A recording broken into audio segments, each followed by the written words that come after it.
Hello, everyone. This is Justin Smythe from nextbigtrade.com. In the final video for the newsletter this week, I want to discuss a relationship between gold and silver that I've observed in the past that has led to some very profitable trades and kind of dive into the technicals of what happens here and how it relates to sector strength and how you can take advantage of it as a trader. So basically, the idea is that sector strength is what allows multiple stocks within a sector to move higher and outperform in the market. And what tends to happen is that the better quality stocks in a sector tend to break out first, and then the lower quality tends to move after that and kind of reap the reward of the overall sector being under accumulation and volumes moving into the sector, basically pushing everything inside of it higher. And how that relates to precious metals is the gold market tends to be the most powerful, the most widely traded market in the precious metals sector. So gold tends to move first, typically when a precious metals uptrend starts, and then silver tends to join later when the uptrend in gold is already firmly established.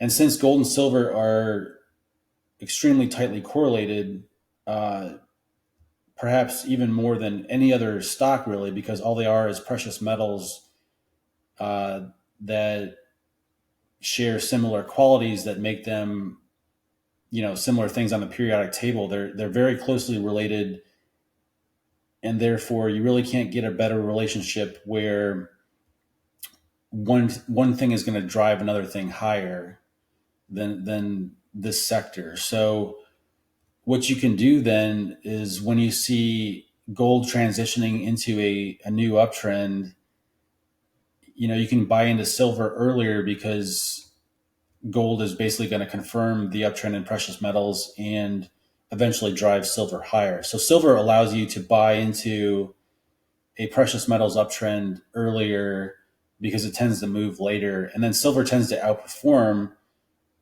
So what really happens is you might end up outperforming gold by the end of the uptrend and get a better buy point because silver tends to start rallying later. So it's an interesting phenomena. This occurs in stocks too, where even some of the weaker fundamental stocks can actually outperform the leaders because they might have lower market caps and they might be driven by speculation. And that's an odd thing about the stock market is, if a sector is really hot, sometimes the stocks with the worst fundamentals actually outperform. And with silver being a smaller market than gold, silver tends to outperform in almost every single precious metals uptrend. So that's really the background behind the relationship here. And now to dive into the charts, there's two recent years where this phenomena occurred, which led to very, profitable trades higher in the precious metals. The first one was in 2016. At the start of 2016, gold started showing relative strength. Basically, you can see on the left-hand side of this chart here, besides a one-day lower low in mid-December, gold was already starting a basing pattern. Then it starts to break out on a little increase in volume in early January. And then it holds support right around the 20-day moving average in mid-January. And then the volume starts coming in an even bigger way. And all of a sudden, we've got a new uptrend in gold.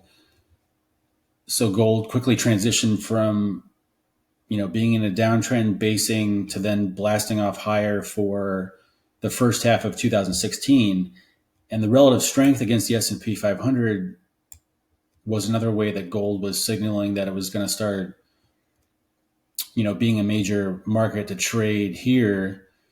Now, in relation to silver, since silver kind of moves later, you can note on this chart right here where I say silver's failed gap down is here where gold was already in an uptrend. And if we turn to the silver chart, you can see that even closer here. You can see how silver took longer to kind of transition into an uptrend. And you can see the final gap down that failed in mid-January. And then all of a sudden silver takes some volume and moves into an uptrend itself. So basically, the idea is that the early strength in gold is allowing a very early entry into silver once it kind of has its last gap lower, breaks out, and all of a sudden you've got a major uptrend in the metals.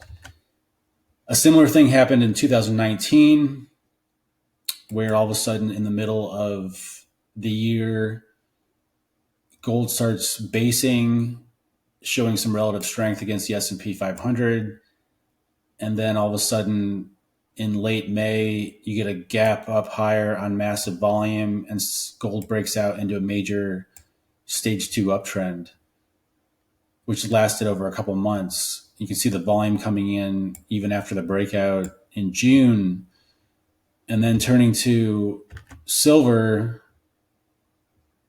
you can see how silver was lagging gold again at the end of May.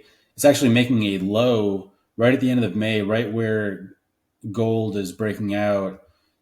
And then all of a sudden silver reverses, volume comes into silver, and it's off to the races. So again, silver turns quickly once it's kind of confirming from gold that the precious metals are really in an uptrend here. And this is where you can take advantage of this late weakness in silver and buy a market that's reversing and heading into a new uptrend.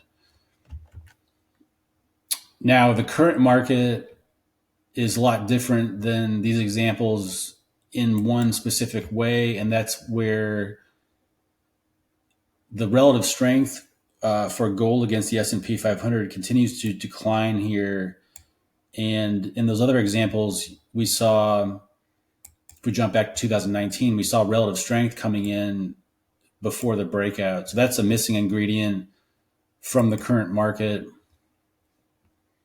And perhaps what that could be signaling is that maybe gold is still going to kind of meander lower here before the final breakout occurs. But you do have some relative strength showing up in gold here. And that is also what was the early sign between the relationship between gold and silver that was different. So if we turn to silver, silver is showing some relative weakness here. It also recently gapped lower, but it did bounce back higher through that gap to close last week. So, the most bullish case for this would be that the pattern is kind of similar here and gold is ready to really resume its uptrend, but the volume hasn't come in yet either. So that's probably too early to say here. And again, the relative strength on gold here is really weak against the S&P 500. So it probably needs to kind of turn around before the metals can really start to anticipate a breakout here. But again, you've got the relative strength here that's starting to show up. You've got silver relatively weak. So eventually, whenever this gold move might start, silver is going to be in position to really take advantage of the turnaround in gold, and the buying low opportunity at silver will start to show up there. So overall, you've got a great example of how to use sector strength to really improve the probability of your trading, not only to find a winning trade, but to find a big winning trade, because you've got a highly correlated components of an asset class here where gold is simply going to drag silver higher with it. You can take advantage of silver's relative weakness at the end of its downtrend and buy early into silver when gold starts higher and really reap the reward of the uptrend because you're buying low in silver, and silver then tends to outperform later, which is where you really start to outperform overall because of that, alpha against gold.